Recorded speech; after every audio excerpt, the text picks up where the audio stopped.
बिस्मिल्लाहिर्रहमानिर्रहीम। धावा की डिवाइस को किस तरह से इनिशियलाइज़ करते हैं। पॉल सेलेक्ट करना है, उसके बाद इंग्लिश लैंग्वेज और उसके बाद पासवर्ड रखेंगे आप। पासवर्ड में जो है इंग्लिश करैक्टर के साथ साथ आपको 8 से 12 डिजिट की ये अलाउ करता है। तो आप कंफर्म करेंगे पासवर्ड को। कंफर्म करने के बाद ये आपसे पूछेगा प्रॉम्प्ट क्वेश्चन। आप इसको एज अ हिंट के तौर पे यूज़ कर सकते हैं कि आपका पासवर्ड का हिंट अगर कोई लगाना चाहते हैं आप।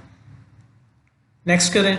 ये आपको अनलॉक पैटर्न बता रहा है, जिस तरह आजकल स्मार्टफोन्स में अनलॉक करने के लिए आपके पास पैटर्न अनलॉक होता है, ये भी आप टीवीआरस में अवेलेबल है। ईमेल एड्रेस आपसे पूछता है आपके एक्सडीआर को रीसेट करने के लिए इस ईमेल के ऊपर आपका एक कोड जनरेट हो सकता है, जिससे आप रीसेट कर सकते हैं इन फ्यूचर डिवाइस को। अगर इस स्टेप में अगर आप इसको स्किप कर देंगे, ईमेल नहीं देंगे, तो आपको जब रीसेट करना है नेक्स्ट टाइम, तो वो तब आपसे ईमेल मांग सकते हैं। लेकिन रिकमेंडेड यही है कि आप एक स्टैंडर्ड ईमेल जो है हर दफ़ा में नोट कर दिया करें पहले ही, ताकि आपको रीसेट करने में आसानी हो।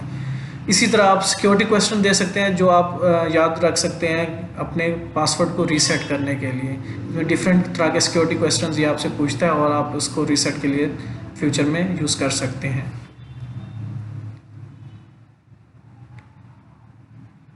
सेव करने के बाद ये आपकी डिवाइस इनिशियलाइज हो जाती है।